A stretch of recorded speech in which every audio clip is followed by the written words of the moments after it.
JLF's Brave New World welcomes you back. Our first session today was Life Under Lockdown. Alain de Botton was in conversation with Anandita Ghosh.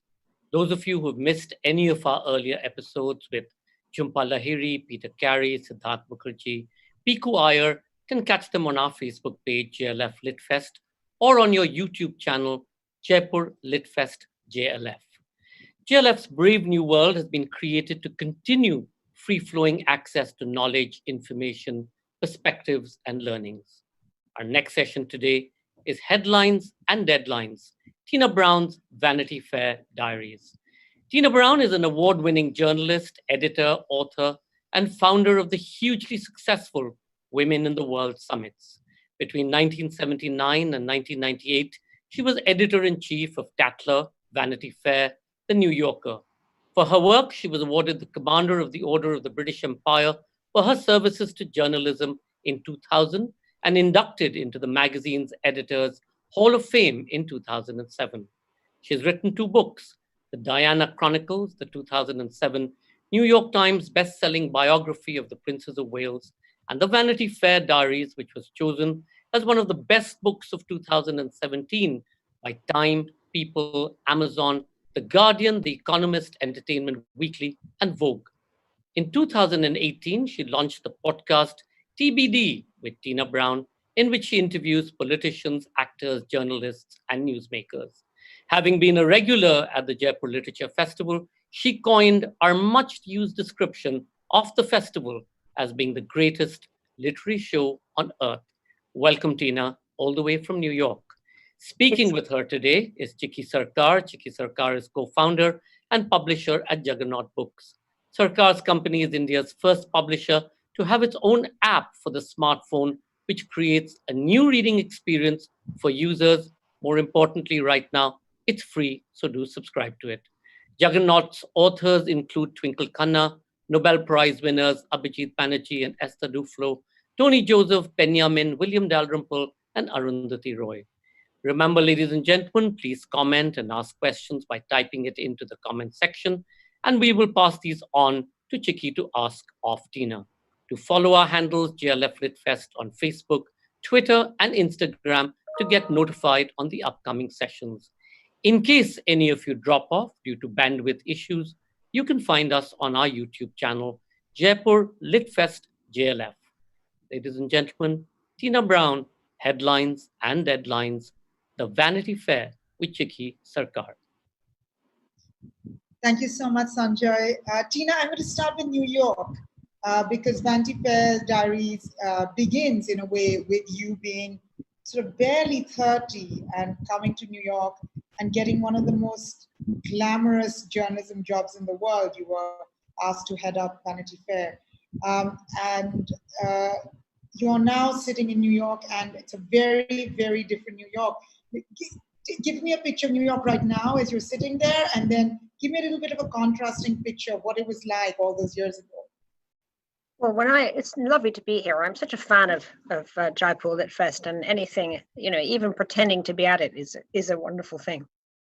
When I arrived, of course, in 1984, it was the absolute sort of acme of the pulsing heart of Reagan's America. It was the scene that you see in Wall Street with Michael Douglas. It was about limos and black tie and galas every night and poof dresses from Christian Lacroix and red nails and big shoulders. And the thing about it as well was that the media scene in which I was dropped was a very booming thing. I mean, Vanity Fair wasn't, when you say I was editor of a very glamorous magazine, it was glamorous in theory, but actually when I took it over, it was tanking because it had been relaunched with great fanfare in 1983 and had been a complete turkey. It had been absolutely flopped. And they'd had 2 editors in 6 months. And I was brought in as a sort of glass cliff last hope as the young Turk editor of Tatler in London, who could perhaps do something to turn it round. But at the same time, that struggle to turn it round that I had was all taking place in this kind of media world that has totally vanished. I mean, there were big budgets and editors were competitive and only really focused on the hard-charging content. There were multi-magazines, Esquire and New York Magazine, and and Manhattan Inc. and all these great titles that were out there. Time magazine, you know, if you were the editor of Time magazine or Newsweek, you were a god. You were a total god. I mean, they had executive dining rooms with executive chefs. And I mean, it was just an amazingly wealthy, you know, sort of magazine scene. That is all, of course, completely vanished. And people now, you know, journalists are sort of the new paupers in a sense. I mean, this coronavirus is the last great cull in a sense, which has been going on phase after phase between the digital disruption, first kind of one huge cull and the advertising collapse, another big cull, and then of course now with the coronavirus, even more people are disappearing in journalism. So that is one of the biggest differences, that journalists aren't stars anymore. Journalists were real stars, or could be made stars, in the era that I began my life in New York. How do you feel about that? Do you miss that time? You're not someone who misses things. Well, I move on. I mean, the zeitgeist is very different now. I mean, what I miss, I suppose, is having the passion to tell a story and know that I can bring it to birth and have readers for it. That's the critical thing. There are some wonderful pieces being done. Great journalism is being done, but getting an audience for it is the agony. You know, there's so little convening in one place for the traction for a story. So you can have an amazing piece of it. Vanity Fair, you know, we really made news with our stories. We owned the agenda. You know, people waited for the magazine. I mean, they rushed to the newsstand to buy it because the only way you could see it was if you bought it. You know, it wasn't online. So, what was on the cover this week, what month, what was the lead story, and people just inhaled it, and it became a very important sort of cultural indicator, really, in a sense, of what people were talking about at any time. So that's the part really that one misses, I think, as a journalist, is being able to have a great idea, bring it to birth, and have it make an impact. And I want to go back just a little bit even earlier, because, of course, before Vanity Fair, before New York, you were 25 and you were given another struggling magazine to revive, and it was a Tatler. 25, I can't even, that's just like 2 years. I seem ridiculously young today, I have to say. But, I will say in my defense, I mean, Tatler was, again, a nothing thing when I was given it. It was just a wonderful opportunity as I saw it.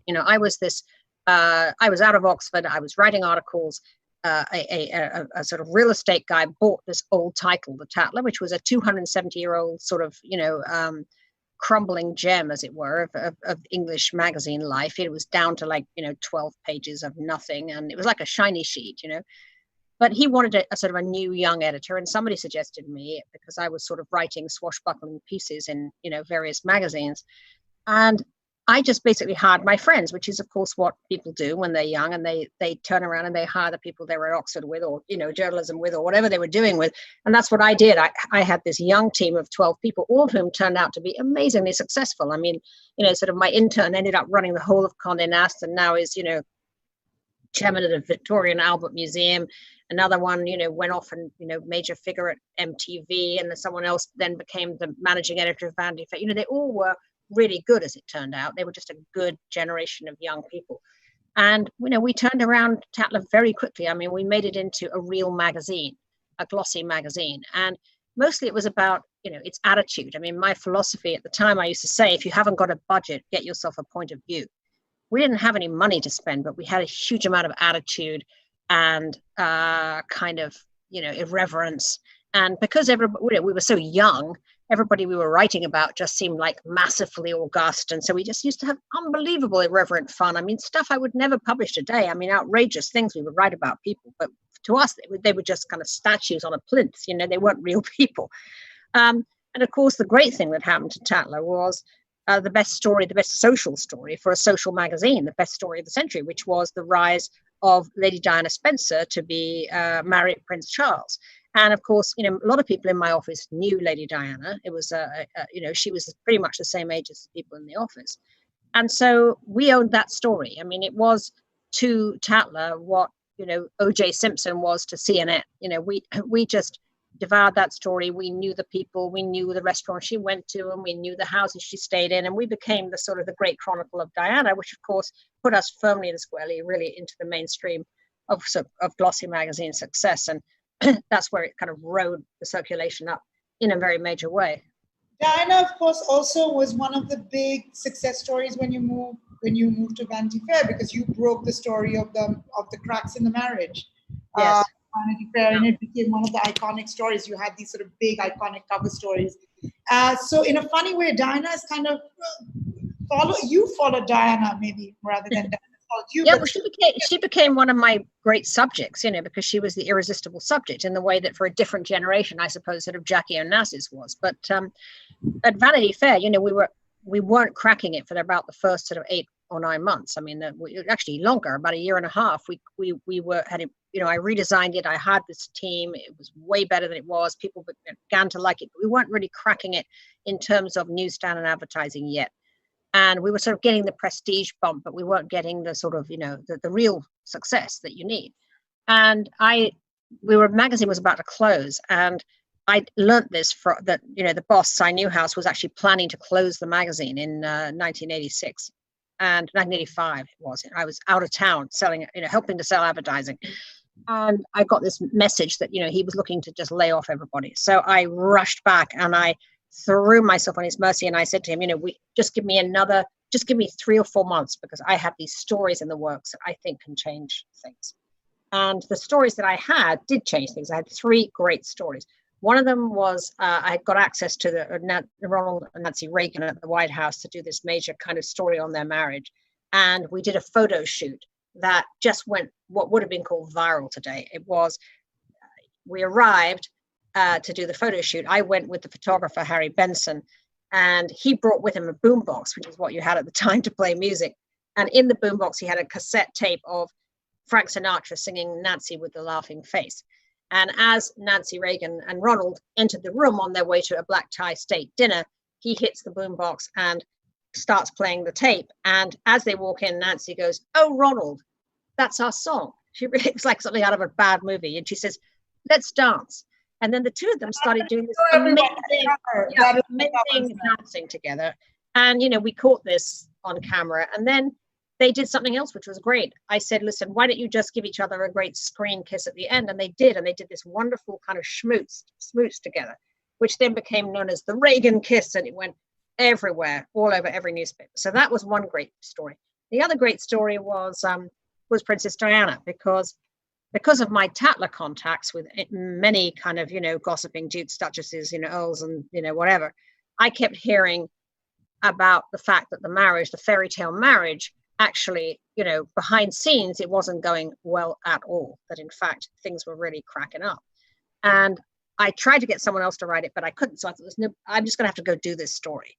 So I went to England and I sort of, accessed all my old connections there and got the really good story about how, in fact, Diana was seen at that time as, tantrums. She'd become a diva. She was no longer the sweet, blushing girl from the Shires. She was now this monstrous kind of dynasty Di, as they called her.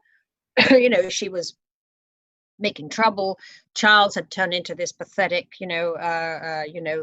sort of harassed figure who, his staff were all leaving because he was becoming a crackpot. All of this great stuff I got.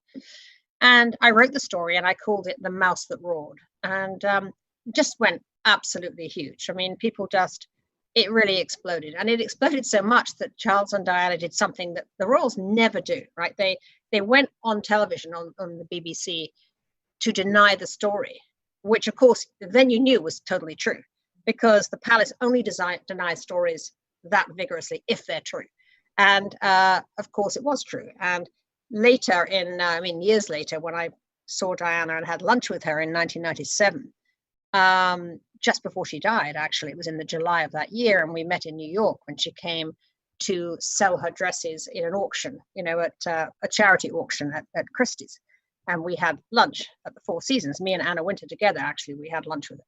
And she said to me, "I owe you an apology," she said, "because of course you got it right," which was kind of nice because, finally, an acknowledgement that we actually, because I got vilified. And in fact, what was funny was that the Daily Mail did this huge takeout of me and my husband, Harry Evans's marriage, making me it said she's the Joan Collins of American journalism. And, and Harry, who used to be the James Bond of journalism, is now a pathetic, harassed figure. They did it exactly like Charles and Diana. Did you like Diana? Is that the right word? I mean, she's sort of. She was all guile, you know. I mean, I recognize that she was all guile, really, but she was enchanting. I mean, she was just magnetically interesting to look at, actually. I mean, that's to say, did I like her? I felt for her. I felt her pain. Magnetically interesting. I mean, you worked with plenty of gorgeous women. So in what, and of course she's stunning, but like what made her stand apart from all these sort of, you've seen everyone? Why? Well, she was much, for a start, she was far more beautiful in person than she was in her pictures. Because what you didn't really get in the pictures is how tall she was. I mean, she was nearly 6 feet tall. So for a start, she came into a restaurant, you know, like Barbarella. You know, I mean, she was like this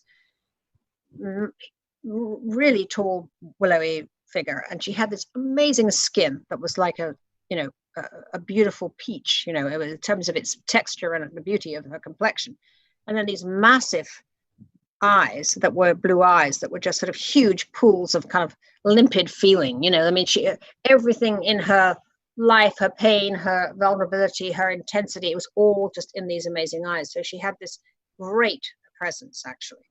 She really did. She was quite stunning. And of course, you know, it's always interesting. I mean, pain and trouble always make somebody very interesting. And what was part of the interest in Diana was you knew you were being manipulated, but you couldn't help being seduced, you know, and that's where she was so beguiling. You know, she was always seducing, always. And it always worked. I mean, there was no one who was impervious to her charm, alas, except for Prince Charles, it seemed. And I'm going to make a brief segue, but you know, we have a new scandal in the royal family in the form of Harry and Meghan. And as a seasoned royal watcher, and as you sit there here watching them sort of make this move to America, what are you thinking? Is Meghan the next Diana? Are they the same? Are they different?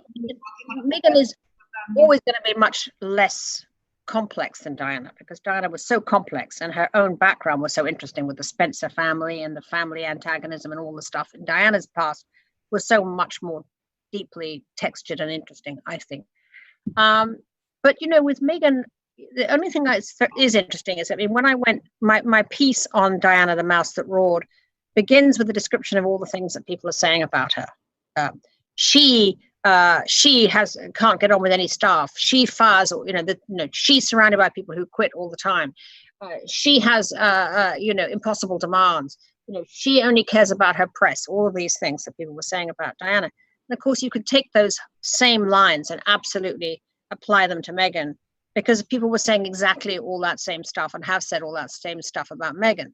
So when all the bad press began about Meghan in England, I did keep thinking, you know, well, what is really going on? Because, you know, with Diana, we also then came to learn a lot of other things were happening that we didn't know, that she really had a great many issues with the royal family. They really had been not caring enough of her, and she had bulimia and all the things that we didn't know, of course, at the time, which were really happening backstage. So a lot of the same things are being said. I think that the court actually that Meghan married into there was far less oppressive than the one that Diana had to deal with. I mean, Diana really did have sort of stony-faced courtiers who just totally couldn't get her. And I mean, she was 19, for God's sake, when she met Charles, which today seems like such a child and such a baby, whereas Meghan was, you know, late 30s. So she was very different.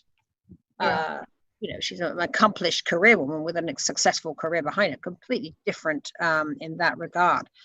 But I think some of the pressures probably are very much the same. I think she found being in that royal box just way more oppressive than she'd ever dreamed. And the only thing I'm puzzled about is just how she seems to have been completely surprised and sort of shaken by how oppressive that culture was going to be. But I think not really understanding that to be the second son was really a very minor position in the royal family. I mean, Harry's glamour and appeal way outstrips actually his place in that hierarchy, which is really not very big. And as every time William and Harry have a child, William and Kate have a child, you know, their position goes down and down and down. And that I think she found aggravating. Do you think they're going to make a success of America? I mean, how is it going to play out? They have to make a lot of very good decisions. And the only thing I will say is that it's a perilous path, being a kind of self-managed celebrity brand, and many a person has fallen down that pitfall and has disappeared. So you have to be as savvy as the people who've made a success of it, namely Oprah, the Obamas, the Clooneys. These are, in her mind, I think, the sort of idols that she would like to have a similar kind of trajectory to. But they're all very, very smart people, actually, with massive gifts in many directions. Well, also real accomplishment behind them, right? I mean, a lot of accomplishment behind them. And, it's hard. It's very hard to keep making the right decisions. And, who's going to be advising them? I mean, Prince Harry has always had the palace structure to advise him, and he might have balked at it a lot when he was as he felt, thwarted by it. But it also protected him. It also stopped him making a great many mistakes, also he had access to anybody he wanted to talk to. Now they have to hire PRs, strategists, and those people aren't necessarily people who will have their best interests at heart all the time. So I think it's perilous, but they could still pull it off. I mean, I think Meghan's a very, very smart girl, actually. I think she's very strategic. And we're almost nearing time for Q&A, but I want to end with another New York story, Harvey Weinstein, who wasn't... Actually, I had so many questions to ask you, Tina, and I feel like we moved to the royal... I wanted to ask you about being a working mom and also... Anyway, but let's stick with Harvey Weinstein.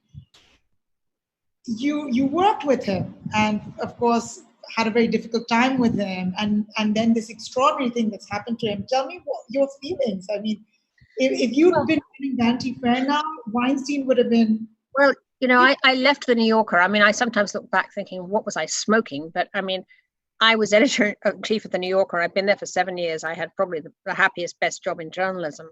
And Harvey Weinstein persuaded me to leave and form a new company with him to launch a magazine with him called Talk Magazine, which was going to be a magazine that also acquired movie rights and published books and did a lot of the things that I had wanted to do at the New Yorker, but had been sort of not encouraged to do by the somewhat stultified management at Condé Nast. So this was an opportunity, I thought, to do something that I wanted to do. And Harvey at that time, which people forget now when he's sitting there in jail, but, he was the producer then of Shakespeare in Love, of The English Patient, of, every movie I'd ever loved, in a sense, in the last 5 years had been his movies. So I thought, this guy is so creative, we'll have an amazing partnership. But he's like, Jekyll and Hyde. I mean, from the moment that I left the New Yorker to go and work for Harvey, it was Jekyll and Hyde. I mean, as soon as I got into his seedy little office, which he never let me see when he was wooing me, it was this... Yeah. Well, he had this kind of seedy office at Miramax that somehow it was full of old kind of orange crates and a kind of old sofa in the corner that I now think of as the Plymouth Rock of the Me Too movement. All the terrible things that have happened on that sofa. And he was so snarlingly rude immediately to everyone around him. I mean, his staff, my staff. I mean, I thought, what the hell? He was profane. He was vicious. I mean, he was really awful. And I then set out on this sort of 2-year journey to do Talk with him, having to deal with this volatile, absolutely sort of out of control personality. And he really was a volatile, out of control personality. Now, at the same time, I learned a lot from Harvey. I have to say, he was also brilliant. I mean, the movies were not an accident. He had extraordinary taste. What did you learn from him?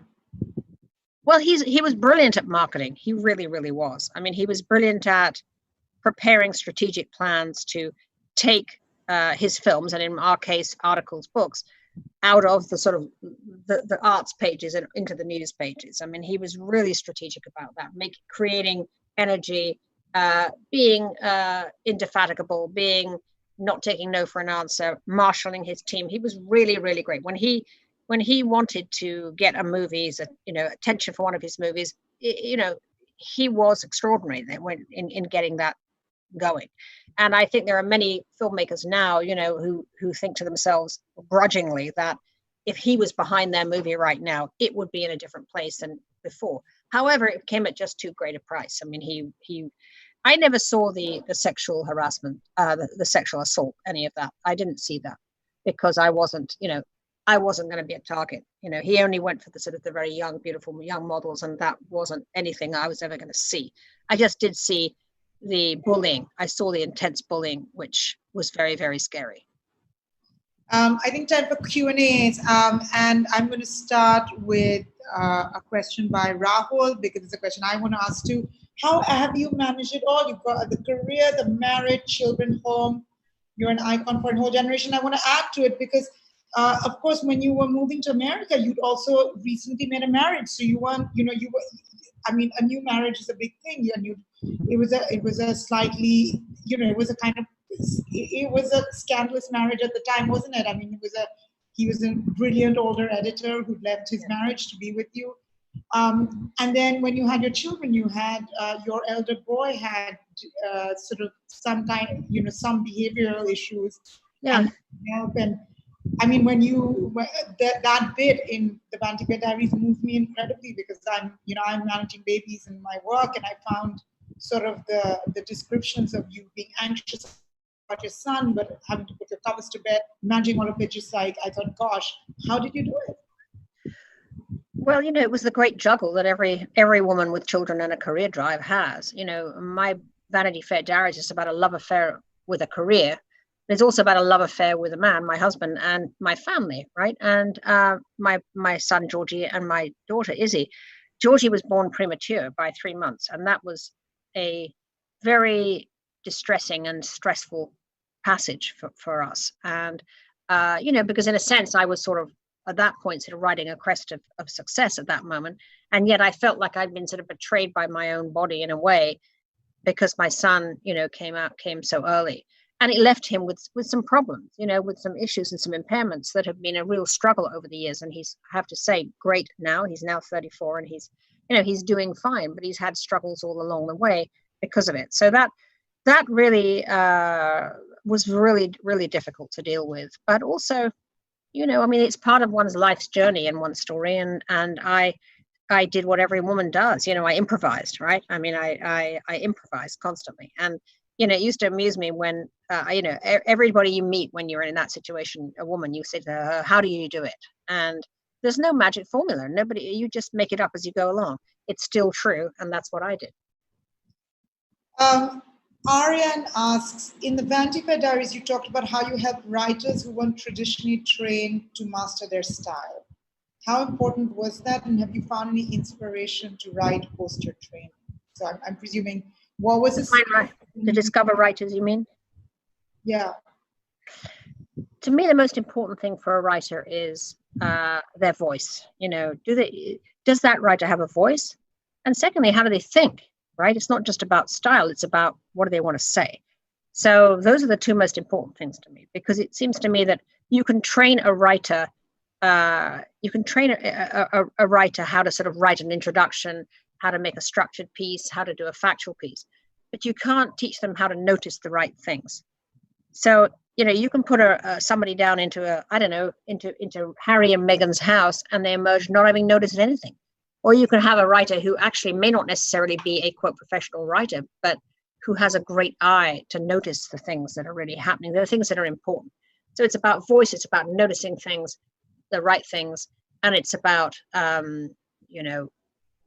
being able to bring that voice to the page. And when I first met, for instance, Dominic Dunn, he was a failing film producer who I met at a dinner party, and he'd never written any nonfiction at all. He had a stab at a novel, which didn't really go anywhere.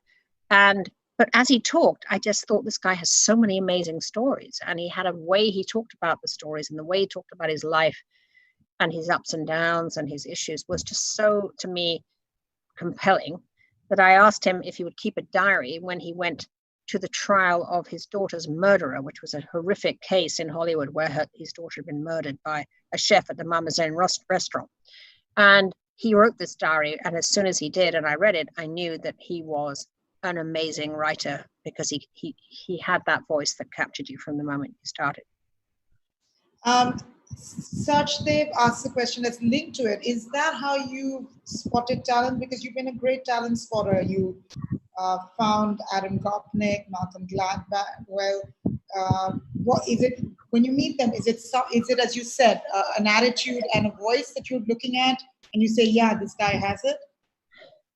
I guess it's yes. I mean, it's interesting about that. I do have a very quick sense of whether somebody has got it or not. I mean, Malcolm Gladwell, for instance, I hired for the New Yorker. He was writing book reviews for the Washington Post, and I just loved the originality of his ideas.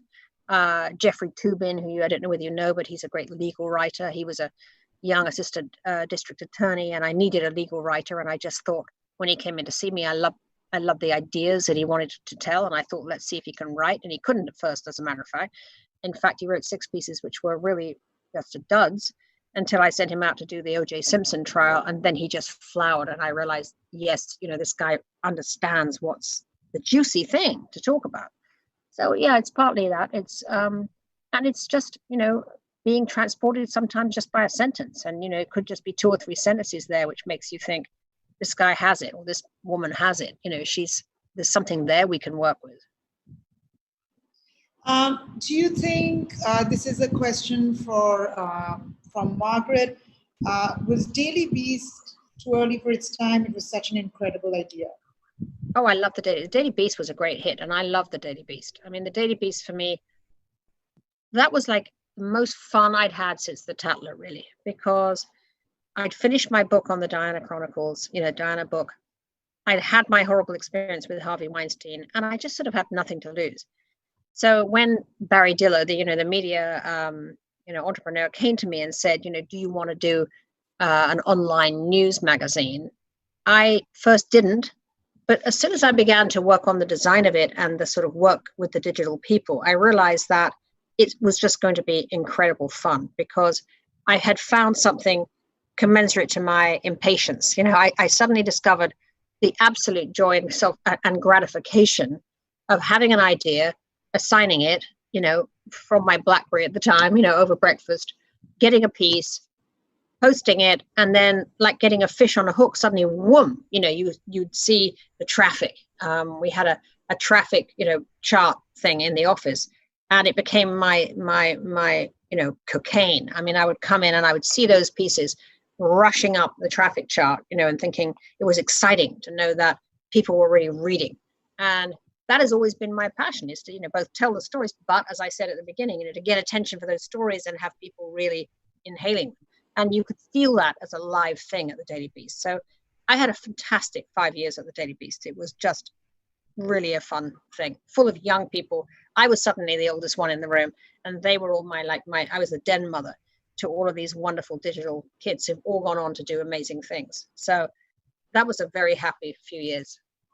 Wonderful. I think we're at the end of our session, Tina. That was wonderful. Tell us just briefly, you're working now on a book on the royal family, and this is something that we're going to see in the next year.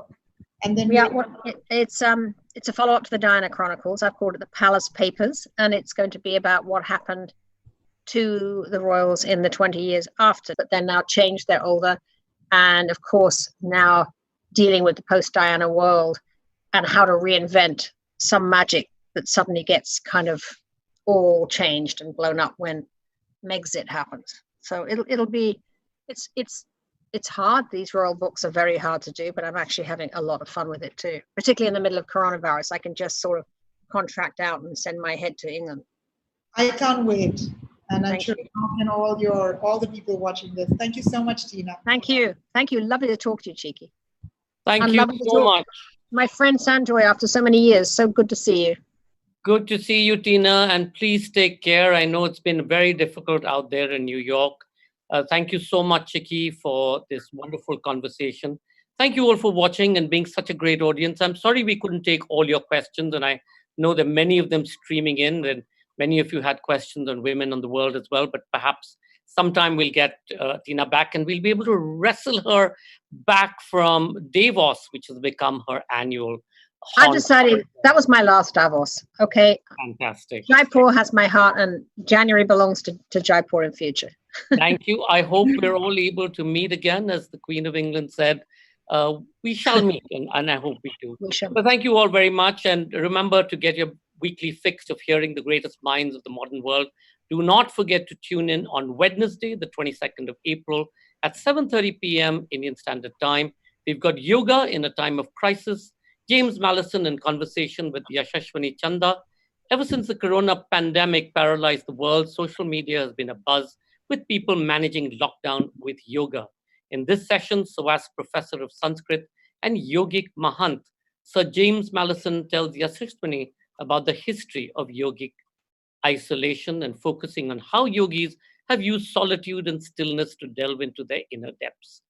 That evening at 9 p.m. Indian Standard Time, we've got The Science of Storytelling featuring no less than Margaret Atwood, one of the greatest writers of our time, two-time Booker Prize winner Margaret Atwood and author of The Handmaid's Tales, speaks about the power of language, the science of storytelling, and the challenges of the present.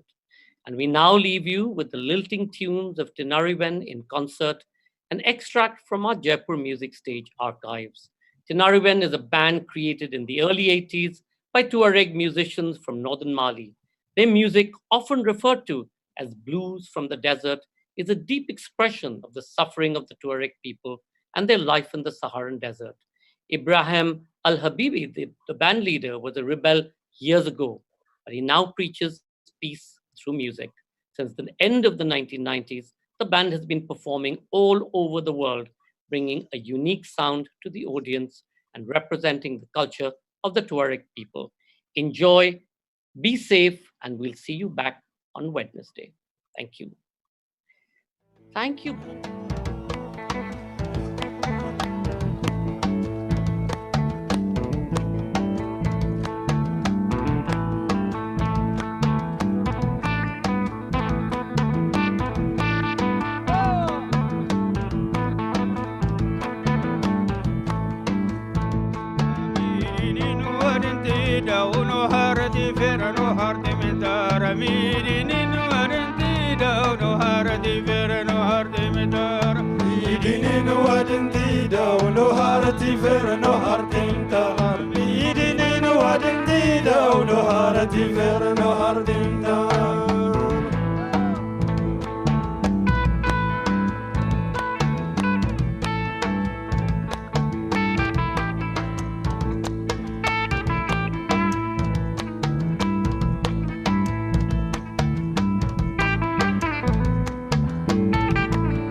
Thank you.